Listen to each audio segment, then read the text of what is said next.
यानी आज से तीसरे दिन परसों श्री कृष्ण आयुष विश्वविद्यालय कुरुक्षेत्र अपना पहला दीक्षांत समारोह आयोजित करने जा रहा है।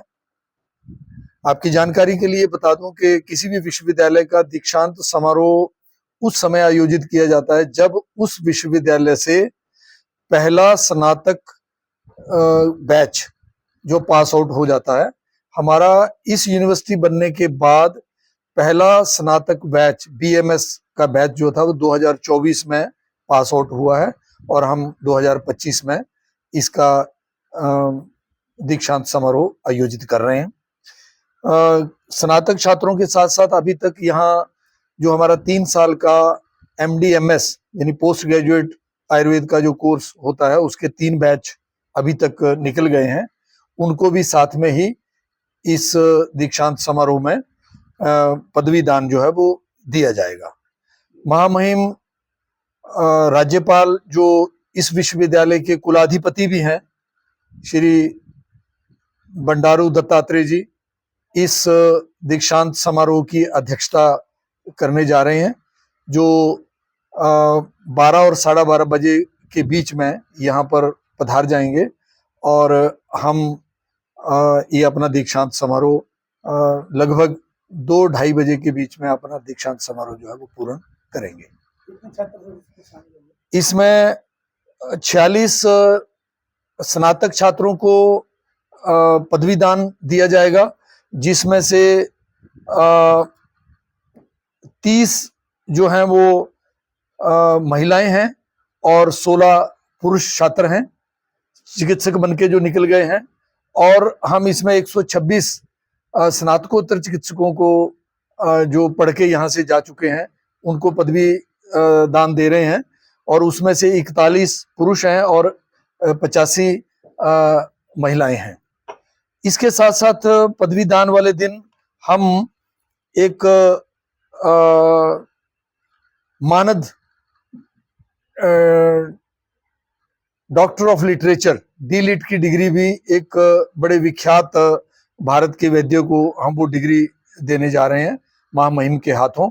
वैद्य देवेंद्र त्रिगुणा जी जो कि राजवैद्य हैं, पद्मश्री हैं और पद्म विभूषण भी हैं।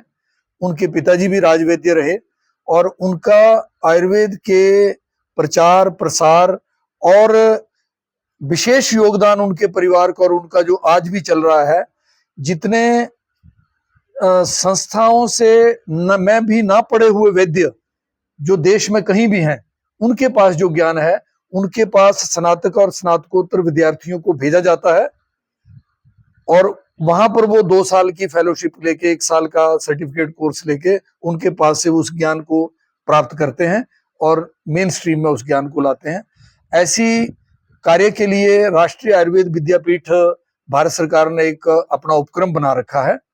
उस उपक्रम के शासी निकाय जो है, गवर्निंग बॉडी जो है, उसके वो अध्यक्ष हैं और वैसे भी लंबे समय से वो आयुर्वेद महासम्मेलन जो आयुर्वेद के चिकित्सकों की, वैद्यों की जो देश भर की बड़ी एक संस्था है, उसके भी अध्यक्ष हैं वो। उनको ये डी.लिट की उपाधि भी उस दिन हम देने जा रहे हैं।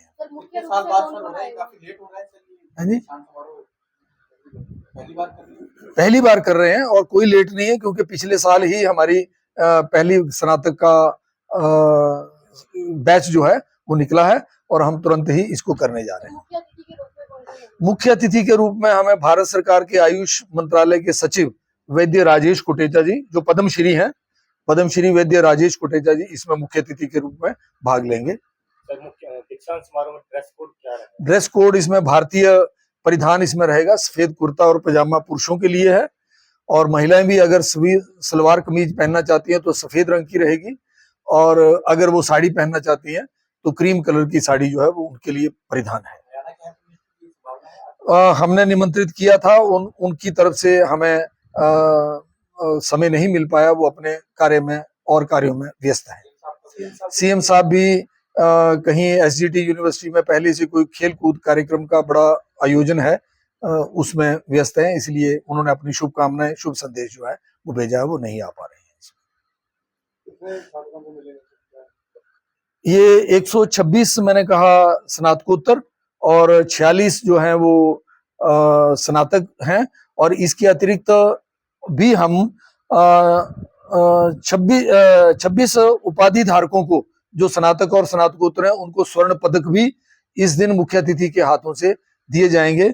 इन 26 स्वर्ण पदक प्राप्तकर्ताओं में भी खुशी की बात यह है कि मात्र 3 पुरुष हैं और इसमें 23 महिलाएं हैं।